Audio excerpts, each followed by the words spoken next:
Hi, this is Will Steele with All in VR. I'm All in VR. Are you? Today we're going to talk about Quest Pro Passthrough, which I know a lot of people want to talk about because honestly, the Quest Pro Passthrough is not that great. It's very grainy. Why is it very grainy? Well, there could be a number of reasons for that. First is it's definitely more grainy than the pass-through on the Pico 4. Now the Pico 4 we know has a 16 megapixel resolution. At least that's what they tell us. And that would seem to coincide with how it looks. However, the depth perception or stereoscopic effect in it is not the best. Now they did just do an update. I believe it was the Pico 4 OS update 5.2.1.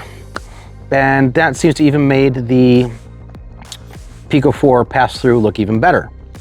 So, what's the deal, Meta? What is the deal with your pass-through? That's what we're going to talk about. We're going to talk about what is the deal with Meta's pass-through. So, there's some things we actually maybe not know, but that we can speculate about the camera. So, prior to the release of the Quest Pro, when it was still Project Cambria, they were speculating, or at least there was some information in some of the updates that hinted at what was being used in the Quest Pro or the Cambria at the time for pass-through, and that was this Teton high-resolution RGB sensor that said it was 2328 by 1748 pixels.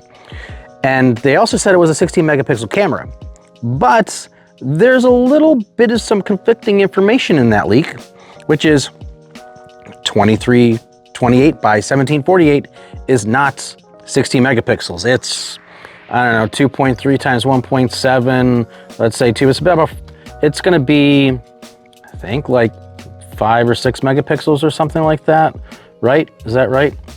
Yeah, probably like around 5 megapixels, which is way short of the 16 megapixels that they claim, right? So anyway, so that's not 16 megapixels.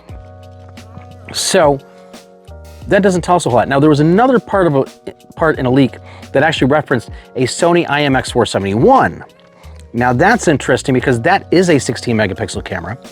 And the Sony IMX471 was used in a lot of camera phones, quite a few camera phones actually, particularly as a front-facing camera to do selfie shots. And that was a maximum resolution of 4608 by 3456, which equates to about 16 megapixels, right? So, what does that tell us? Well, that tells us that if that is in fact the camera, the IMX471, then, all right, then it is a 16 megapixel camera. And if it's in fact a 16 megapixel camera, then, which is also what's in the Pico 4, why is the pass-through quality so grainy and kind of crappy? Well, one thing that Meta did nail is the stereoscopic effects in the pass-through. It looks very, very good. Now, why would you end up using such a low video resolution in a camera that supports up to 16 megapixels? Well, number one, just because a camera is a 16 megapixel camera, that's its resolution at taking stills, not necessarily videos. And one of the things that I've noticed in all the phones, I think it was the OnePlus had a few series of phones with the IMX471 in it. Some of the Oppo phones did as well have that camera. While they could shoot at a maximum 4608 by 3456, what they couldn't do was shoot video at that resolution. And every time I saw it in any camera phone, the video camera was limited to 1080p. Now, 1080p, I don't think is gonna cut it, but it does.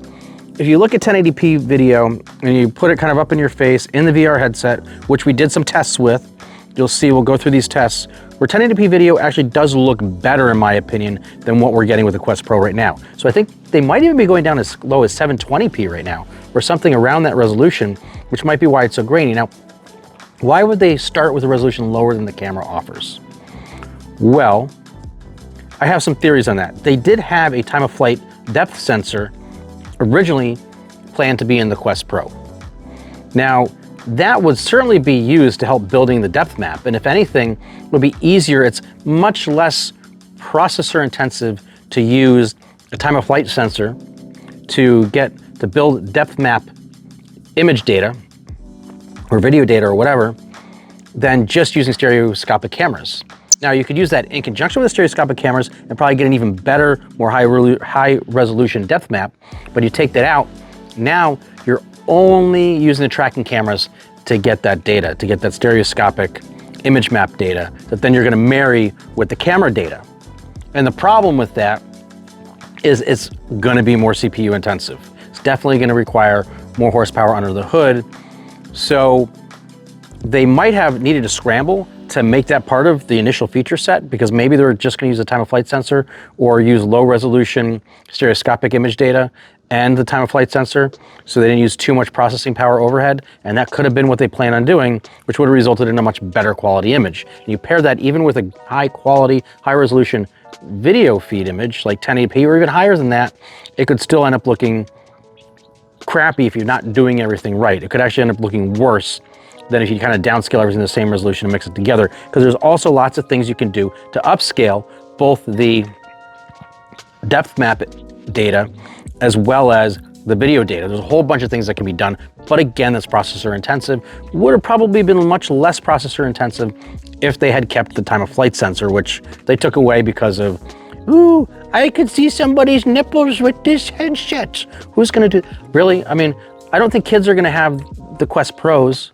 So, you know, you probably could have put it in there. I think it would have been fine. Okay, fine, maybe you'll have a perv trying to do that, or just don't allow somebody to do it. Like, you don't let us do anything anyway with the hardware beyond what you let us do, so you could have just locked it down. You're pretty good at doing that.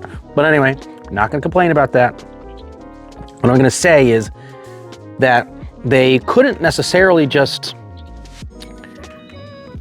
do that really quick. If they had a launch date and they pulled something out of it, like the time of flight sensor, it could take some time to try to build a good quality pass-through. So my theory is they took the time of flight sensor out, they still had a release and launch date that they had to meet.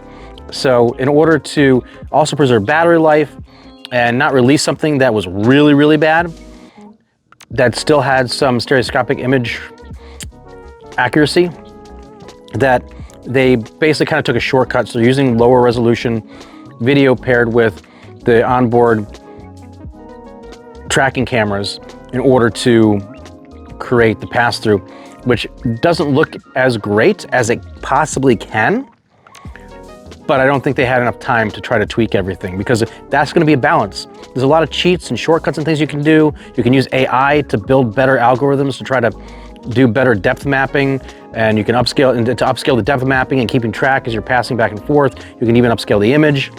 All that stuff, even with all the tricks involved, does require more processing power, but also requires more time to get it right. That stuff does take time. We've been developing this stuff over decades, but it takes time to get it right. So I don't think they had the time to get it right, and so they had to make a choice. They basically do, kind of like Pico did, higher quality pass-through visually, higher quality pass-through, and little stereoscopic effects, or go all in on the stereoscopic effects and focus on that more at the detriment of image quality. So where does that leave us? Well, that leaves us with some interesting what-if experiments that we've done. And by we, I mean me, because there's only one of me here.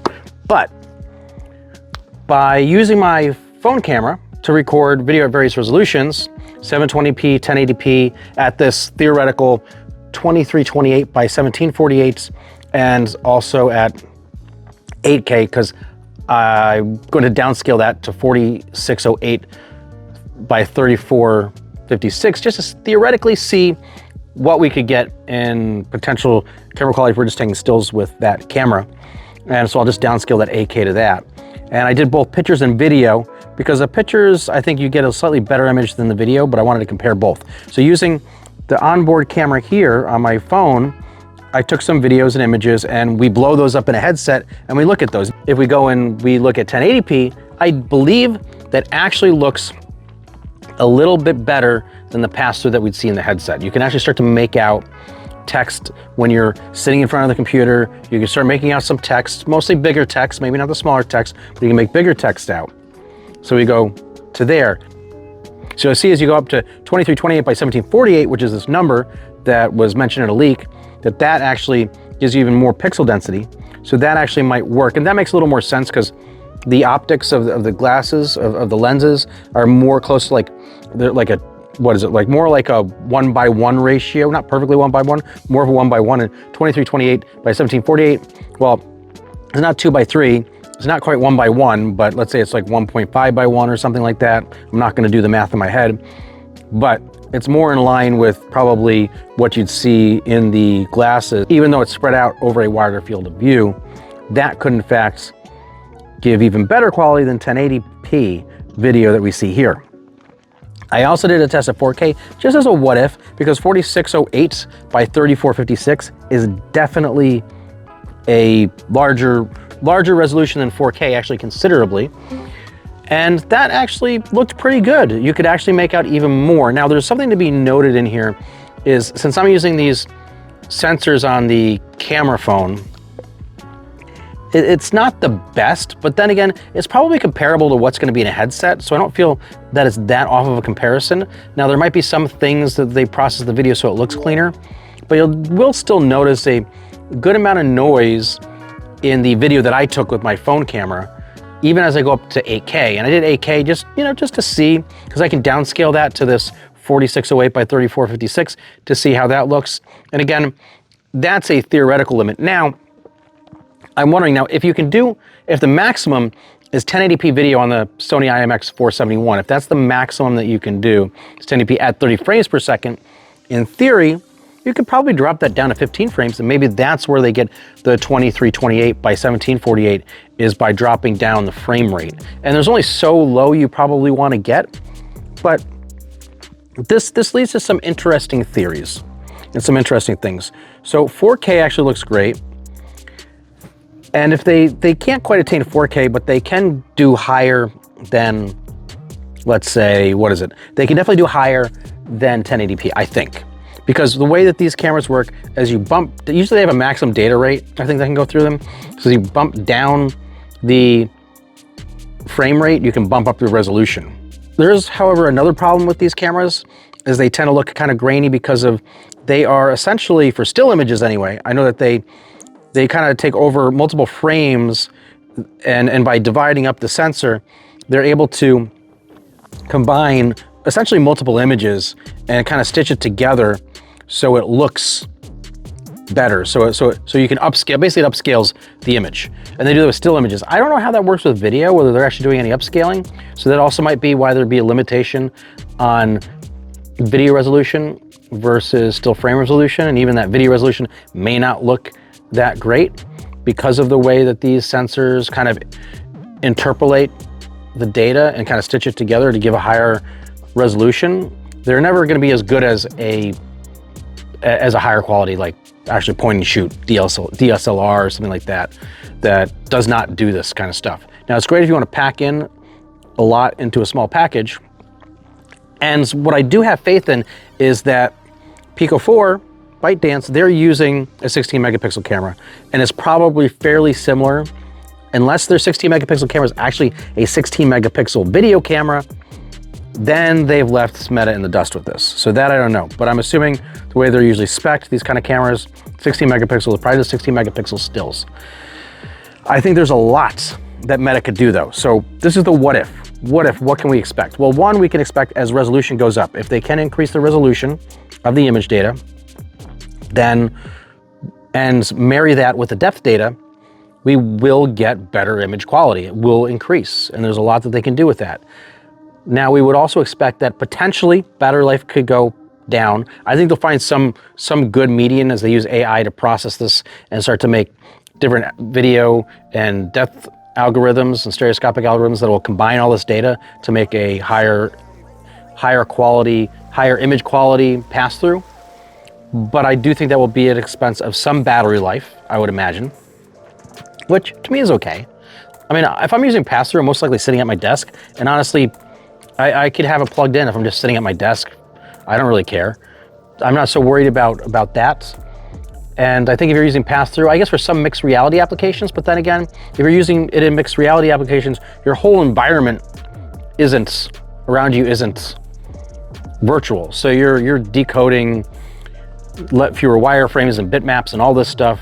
So that should lower the overhead when you're doing AR. So I think in the end, a lot of the stuff will balance out, but you can also, like I said, you can upscale these depth maps too. As you're going, you can progressively build a depth map. So if you happen to scan the same area twice, it should be able to give you a higher resolution depth map. It can keep track of all that. We know it can do that. It should be able to build it, keep track of it. And you can do the same thing with image data too. As you make multiple passes over something, you could build higher quality, higher resolution image data around you. And then if it could figure out what quadrants or what areas are changing a lot, it could map that out, and that might be a little lower quality, which would still be bad if you want to like actually put on your headset and work on your, physically actually see your computer through the headset. I don't think that's going to be ideal, but it would be nice to be able to read some text on a screen. I mean, honestly, it would be nice to be able to do that, or at least even see a video through the headset. And right now, it's just not plausible. It just doesn't make any sense. So there's a lot to be done. That's my point. There's a lot that can be done, and we don't know where it's going, but there are things that we kind of know or can speculate on, and I would bet that the pass-through quality will continue to evolve and get better. But right now they're kind of, in some respects, they're lagging behind Pico 4, but in other respects they're not. I would like to see, here's what I would like to see. I would like the ability to turn on full pass-through and basically bypass any of the stereoscopic image data. Just full pass-through to my eyes, if I so choose. Because I might be sitting down and maybe I want to be able to just have a higher quality and I don't really care about depth so much. Or maybe there's settings where I could balance image quality with depth perception. So I want better image quality and I don't need as good depth perception. I think there's a lot of things that I wouldn't mind having in a developer mode, and I hope we see some of that come out. And somebody tell me, what is the pass-through? What is the actual pass-through camera specs that we don't know? We did have iFixit do a teardown. They did a teardown of the Quest Pro, and it was awesome. But I wish they would have given some pictures. I wish they would have dug a little deeper into like some of the cameras so we would find out what the specs on these cameras are. Finally, it drives me nuts because they took it apart. They're the only people with the gonads to tear something like that apart and post it online. They're the only ones that have done it. So one other person, some Chinese company that did it, or Chinese person, or either Chinese or Japanese, I'm sorry, I don't know the difference. But one of them also did a teardown of the Pico 4, and they did the same thing. They're like, you see the front of the camera mounted on some assembly, they never flip it over. They never go in closer, peel anything back. Let us see what's on the QR code. None of that stuff. I want to know these things. Anyway, so yeah, so that's the one thing that if iFixit could do, if you see this, tell us what the camera is, or at least give us any kind of identifiers that are on it or markings so we can do our own research. I am curious for sure to know what the possibilities of the onboard RGB camera are, because if they're anything less than what the Pico 4 has, then I'm not happy. I will not be happy. Maybe they're waiting to release that information until we go past the point of no returns for returning our headsets, because I can still, I think, return mine to like January 15th or something. But I don't know. I'm just waiting to see what happens. But iFixit, tell us, or anybody else who happens to do a teardown, let me know. I really want to know for sure. But I think there's a lot of promise and a lot of hope for the pass-through to get better. I just hope that these hopes are not in vain. So there you go. Pass-through on Quest Pro. You saw some of these in-headset demos and comparisons. I hope it sheds some light on where we could possibly go, where we most likely will go. I think we will at least get to 1080p, which I would like higher resolution if I could, but you know, I'll live with what I can get. Anything better than what they're providing right now for pass-through. I would love any kind of feedback anybody has on this. It's what I find interesting. I think a lot of other people are very interested on what's going to happen with pass-through. So this is Will Steele with All in VR. I'm all in VR. Are you?